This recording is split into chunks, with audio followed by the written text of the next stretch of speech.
term and how you should build your portfolios.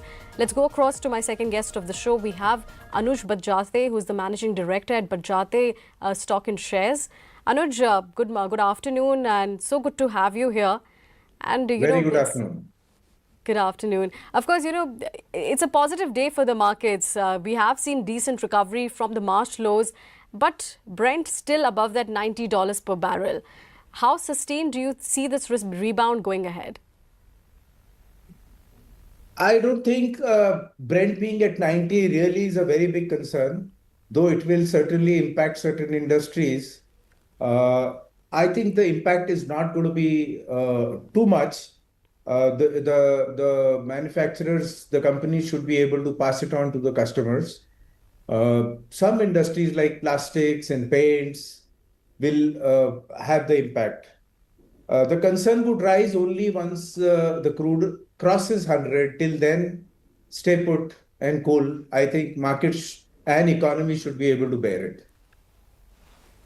Okay, got it, got it. But then, we also have the inflation risks and, of course, the crude oil price swings, which is, threatening the markets and, of course, the economy at large.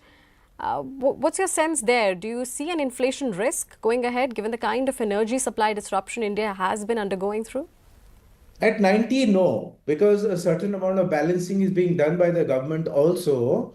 And though it may set the inflation mark on an upward take, but nothing concerning should happen. This is what I foresee.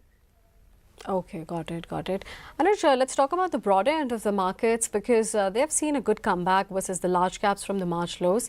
But when we did see aggressive correction in the month of March, the concerning point was that there is still froth which is left.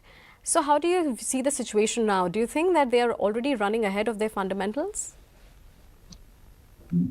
No, not really. Actually, this was the situation that the one you were talking about a year back, where when it was really very difficult to identify stocks where you could feel safe, and the markets were running up.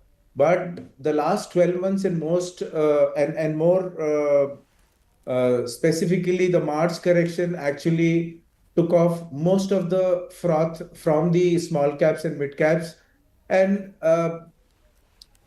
early April, it was like you could order everything on the menu, but the sharp bounce back in last 10-15 days, though has brought the valuations little up, but I think still there is a large spectrum of stocks across the sectors which are available and are promising and could give very good returns in coming 12 to 18 months. Okay, got it, got it. Anuj, what's your early read through of the Q4 results that have been poured out? We have some IT majors that reported results. Banking and insurance also reported decent March quarter performance. I mean, what's your first assessment? So I think it's too early in the day to actually comment about the entire season. But whatever has come up till now, I see it as not negative, but a little positive.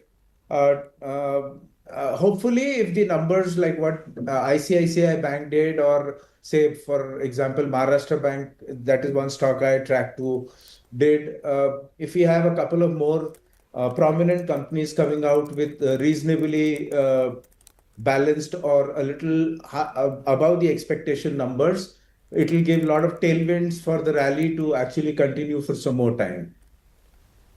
Okay, got it, got it. Anuj, what about, you talked about Bank of Maharashtra. Any preference out there from the financial space? Because we have seen both the private and the public lenders have been rallying on the back of their Q4 performance. Anything that you're watching out from here on? So I'm debarred from mentioning stocks, and to tell you that my favorite sector has been banking and financial services. The first focus goes on the PSU side of the space because there is a lot of catching up in terms of valuation and quality that needs to be done in the prices. So first, I think the run up should be seen in the PSU banks. Further from here, though they have already actually traveled a lot from where they were about a year back. Uh, and post that, I think with the positive indications that are coming from the credit demand picking up in the economy, indicating the capex cycle again coming back, I think the private sector players also should be able to do well. So that is one space I am focused on, and I'm hopeful of good returns in coming times. Okay, got it. You were talking earlier about some of the sectors which look attractive from a 12 to 14 months perspective. Anything that you want to name out here? Apart from banking that you already mentioned, what else do you Yeah, like? that remains the top choice. Besides that, I think as I was hearing the earlier speaker also spoke, we like defense also as a secular a sector poised for a secular move. So investors even wanting to stay there for 3 to 5 years, it looks like it can be a good ride going forward, backed by consistent demand and order books with a lot of flow of orders coming into the defense sector. uh, the domestic players have also improved their bandwidth to execute, and going forward, we should see better execution and a consistent growth in next 3 to 5 years. And who knows, 5 years from now, you might have Indian names who are supplying arms and ammunitions, artilleries to the globe. I see offshoots of such players emerging from India in the coming times. The another sector that I like is infrastructure with the government spend coming back. The players who have good domestic exposure. Plus, there are a few players who have exposure to Middle East, and they have a dominant role to be played in the building up of Middle East. We can focus on identify such companies and focus on infrastructure. On a longer term basis, I am very optimistic on infrastructure related sector which is emerging now is the pre-engineered building sector. I think with the consciousness about time to make the asset productive and the consciousness relating to the quality, uh, I see a lot of scope for pre-engineered buildings gaining momentum in India, though in the western part of the world, these companies and have been doing very well.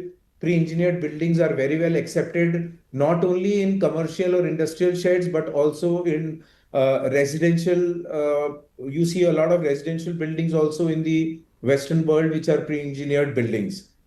I see, though the sector is small now, but going forward, I see big gains here. You can have a close look at the sector also. Okay, all right. Infrastructure is your call, Anuj. Anuj, what about the consumption as a theme? Because we did see Nestle reporting its Q4 results today. It has reacted quite positively. It saw decent volume recovery as well. HUL has also done quite well, and we have seen some good business updates which is coming in, particularly from the staples companies. And since majority of these companies have not really performed well in the past couple of months, do you see a story there in terms of growth visibility, and how do they look from a valuation perspective to you? From valuation perspective, because not only they have not performed in months, but if you see in 1 or 2 or 3 years, in fact, they have not participated in the post-COVID rally really. Uh, so from valuation perspective, though they are not expensive, but I think the forecast for the monsoon has not been really good, and if it doesn't pan out well and the rural demand does not pick up, there will be stray cases of companies which will be doing well in consumer space, but the sector on the whole may not be able to perform. So we are not onto it. We are staying away from consumer goods right now. Okay, all right. You're staying away from consumer goods. Anuj, I mean, we have seen a recent joint venture of TVS Motor with Hyundai over the electric three-wheeler. And EV as a theme has also been starting to gain traction when fuel costs have spiked up. Do you think EV would be the next big growth story, or what are you watching from this particular space? Certainly, in any case, there has been a lot of push from the government side also, and it makes more sense to move onto the energy consumption where it is eco-friendly. The only challenge that remained till now was the cost of the vehicles, as well as the replacement cost, which the Indian consumer is conscious about. Uh, as far as the energy prices are concerned in the recent past, as well as in the coming days, government has done the job very well, and the Indian consumer by far has not actually seen any impact. It was just the psychology that drove the customers towards buying more electric vehicles in the month of March. We have to see whether even after crude, if at all crude plateaus and does not really spike from here, still the consumer inclination towards buying more EV continues. But certainly, over a longish period, there is no way out from that.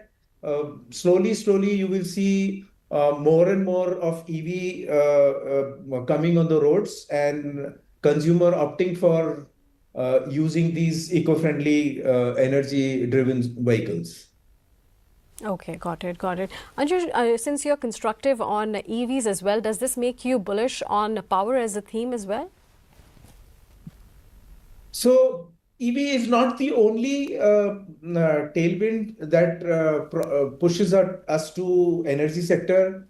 Uh, there are a lot of things that are happening. The AI consumption increase story, then the Indian government's push towards manufacturing, PLI schemes, all that is expected to actually have a linear growth in energy consumption in India.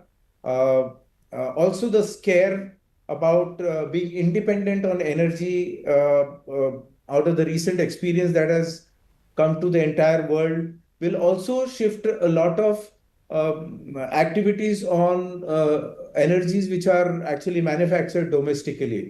So, of course, the torchbearer should be the green energy sector, and followed by the conventional thermal. So we are constructive and positive on the energy sector also.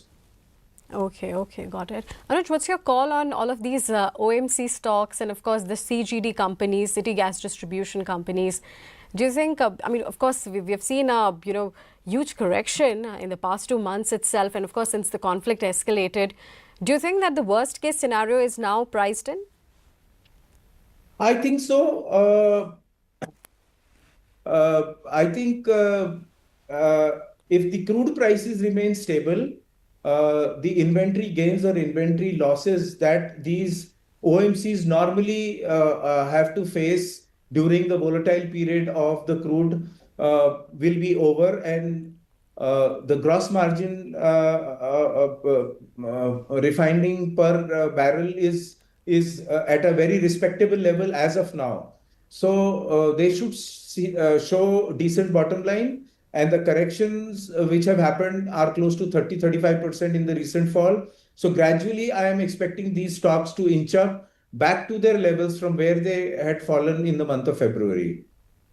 Okay, okay, got it. Just one last question before I let you go, Anuj. What is the investing strategy that you're adopting in this current market scenario? We're seeing a decent bit of a recovery from the March lows. So do you think it's a buy market at the current levels? So what I am following and what I am suggesting is, you see, the reactive bounce back has already come in. But I am optimistic and constructive, though the rally going forward may not be as sharp as what we have seen in last 15 days. But before the year end, I expect that we should be able to gradually inch up or cross 26,500, which leaves us a lot of room to actually make a decent return of 15-20% on our investments. So be focused. and be constructive on the sectors which are benefiting out of the turmoil, turbulence across, and the new sectors which are emerging. And I'm sure investors should be better off making decent money in 2026 calendar year. Okay, got it, got it. That's quite an optimistic note. But on that note, we have to let you go, Anuj. Thank you so much for your time and joining us. Thank you very much. Thank you for having me again. All right.